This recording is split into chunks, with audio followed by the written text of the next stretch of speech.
Break के बाद आपका स्वागत है। अलवर के राजगढ़ में तोड़े गए 300 साल पुराने मंदिर के मामले में अब सियासी पारा हाई हो चुका है।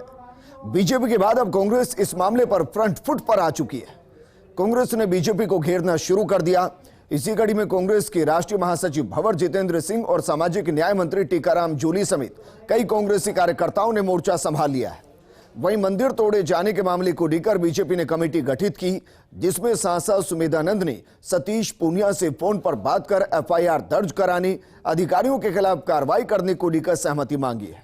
मामले में किरोड़ी लाल मीणा का धरना भी जारी है। किरोड़ी की मांग है कि तीनों मंदिरों का पुनर्निर्माण किया जाए। वहीं इस मामले में एडीएम सुनीता पंकज ने कहा कि जिन 3 मंदिरों को तोड़ा गया उन तीनों का पुनर्निर्माण होगा। मामले को लेकर राजगढ़ सरपंचों का अलग ही राग है। उनका कहना है कि अतिक्रमण हटाने को लेकर जो कार्रवाई की गई उससे हम खुश हैं। किसी भी अधिकारी के खिलाफ कार्रवाई की गई तो हम सभी सरपंच धरना देंगे। मामले में राजगढ़ थाना पुलिस ने परिवाद दर्ज किया है, जिसमें ईओ नगर पालिका और एसडीएम के खिलाफ परिवाद दर्ज किया गया। रात को मेरे को अधिकारियों जिनमें एडीएम थे, एडिशनल एसपी भी थे, थाने पे एक तीनों मंदिरों को बना देंगे, आप धरना खत्म करो। तो अगर मंदिर उन्होंने तोड़ा ही नहीं तो मंदिर क्यों बना रहे भाई? पूछो ना कलेक्टर से। इस राज्य में तो यही काम हो गए, गौशाला तोड़ना, मंदिर तोड़ना, राम दरबार को तोड़ के ध्वस्त कर देना, बाइक रैली पे करौली पे हमला करा देना, ये तो यही काम करेंगे। अल्पसंख्यक मंदिर टूटा है, हमारा पीड़ा पूरे हिंदू समाज की है, बहुसंख्यक समाज की है। उस पीड़ा का समाधान हम सरकार से चाहते हैं। तो हम यही तो मांग कर रहे हैं सर, उनकी व्यवस्था करे, सरकार उनको रिहेबिलिटेट करे, उनके मकान जो तोड़ दिए उनको कंपनसेट करे, यही तो मांग कर रहे हैं। अन्याय के खिलाफ में हमारा संघर्ष और भारतीय जनता पार्टी का एक कार्यकर्ता संघर्षशील है और संघर्ष करेगा और जनता भी संघर्ष कर रही है।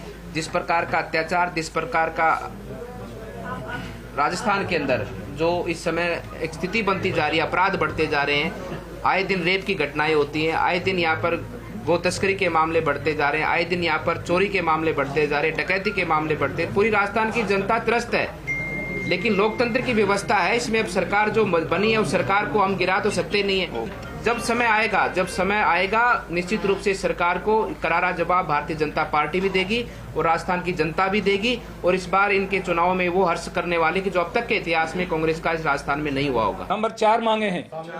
नंबर 1, दोषी अधिकारियों के विरुद्ध न्यायिक जांच करवाई जाए।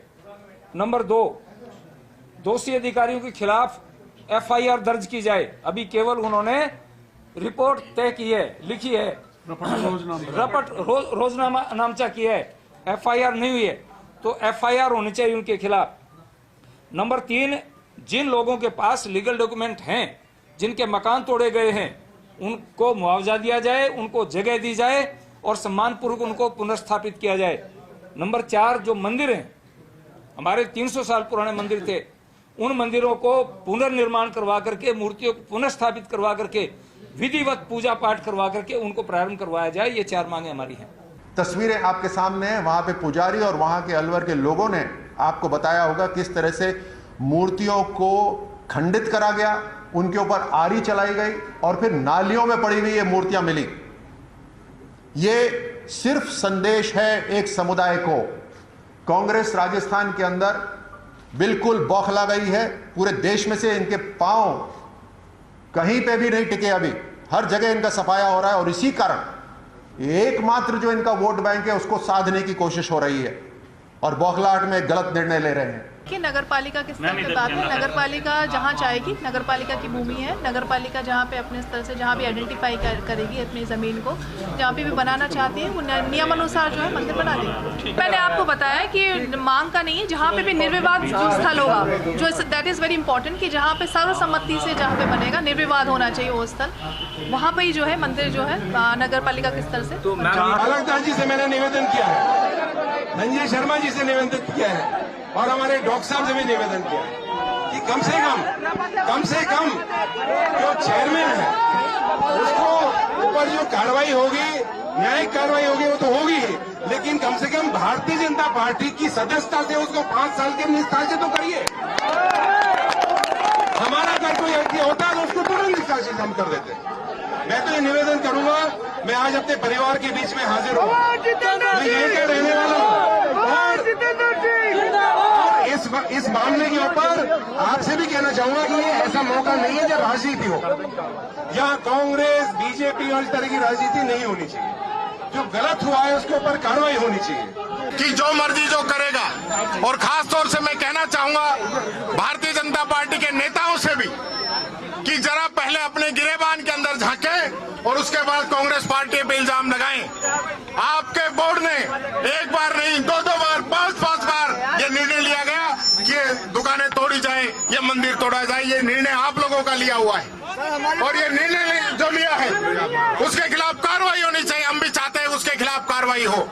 आप ये कैसे कह रहे हैं कांग्रेस ने मंदिर तोड़ा है? हम कह रहे हैं कि जिसने भी मंदिर तोड़ा है, चाहे वो बीजेपी का बोर्ड हो, चाहे हमारे अधिकारी कर्मचारी, उनके खिलाफ कार्रवाई होगी। आप निश्चिंत रहें। लेकिन जो लोग इसके ऊपर राजनीति कर रहे हैं, अलवर का जो हमारा सांप्रदायिक सौहार्द है, जो हमारा प्यार प्रेम यहाँ पे बना हुआ है, यहाँ 36 बिरादरी, सभी जाति सभी धर्म एक साथ रहते हैं, समान रूप से साथ रहते हैं। और आज जिस प्रकार से गोदी मीडिया इस चीज को प्रचारित कर रहे हैं, बिना तथ्यों के इन बातों को लेके आ रहे हैं, कुछ लोग तो एकदम बिके हुए दलाल बने हुए भारतीय जनता पार्टी के और मोदी जी के, जो सही चीज को नहीं दिखा के गलत चीज को दिखा रहे हैं। मैं कहना चाहूंगा मीडिया के लोगों से भी कि आप लोग सही को सही और गलत को गलत दिखाइए। जिस बोर्ड ने निर्णय लिया है वो बोर्ड भारतीय जनता पार्टी का है।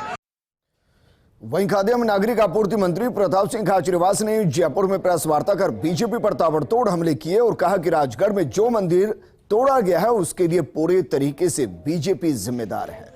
राजस्थान में बीजेपी दंगे करवाना चाहती है। पूरे देश को बीजेपी कांग्रेस के नाम पर और हिंदू मुसलमान सिख ईसाई के नाम पर बांटने की जो साजिश हो रही है, ये पूरे देश के लिए चुनौती है। ये देश सिर्फ कांग्रेस बीजेपी का नहीं है, सिर्फ पॉलिटिकल पार्टियों का देश नहीं है। ये देश सब धर्म और जातियों को मिलाकर बना है। प्यार और प्रेम से इस देश में सबने आजादी की लड़ाई लड़ी, देश आजाद हुआ।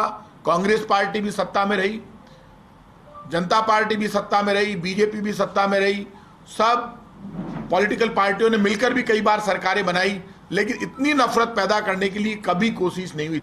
जो मुद्दा हुआ क्या और बताया क्या गया, और जिस तरह से बीजेपी ने माहौल बनाया, पूरे देश में यह प्रचारित करने की कोशिश की कि भगवान राम की यात्रा निकालने पर रोक लगा दी।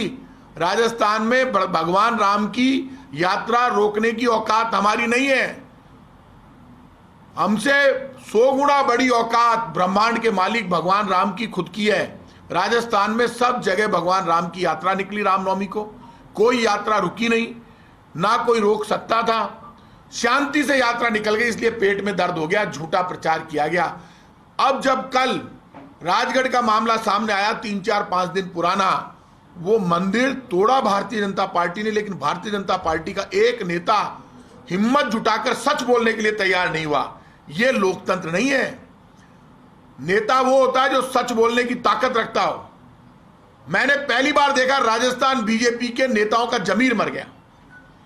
और मैं आज आपसे कह रहा हूं, जो भगवान राम का नाम लेते हैं, इनको तो नाम लेने का हक ही नहीं है। पापी हैं ये सारे लोग। राजगढ़ में मंदिर इन्होंने तोड़ दिया, मकान तोड़ दिए, दुकानें तोड़ दी, सब कुछ तहस नहस कर दिया। क्या यही बीजेपी का असली चरित्र है? रो रहे हैं लोग, वहां पर चिल्ला रहे हैं, कोई सुनने वाला नहीं था। बीजेपी के 35 पार्षद मिलकर खड़े होकर जबरन वहां पर दुकानें तोड़ रहे थे, मंदिर तोड़ रहे थे, कोई सुनने वाला नहीं था। और आज जब बीजेपी के सांसद वहां पर गए, मैंने देखा चैनल्स पर, तो लोग उनके ऊपर चूड़ियां फेंक रहे हैं चिल्ला चिल्ला कर। और सन्यासी बनकर जो गेरुआ वस्त्र पहनकर झूठ बोलते हैं, ऐसे लोग भी इनके जीत कर वहां गए हैं। तो ऐसे में बीजेपी को माफी मांगनी चाहिए पूरे देश से।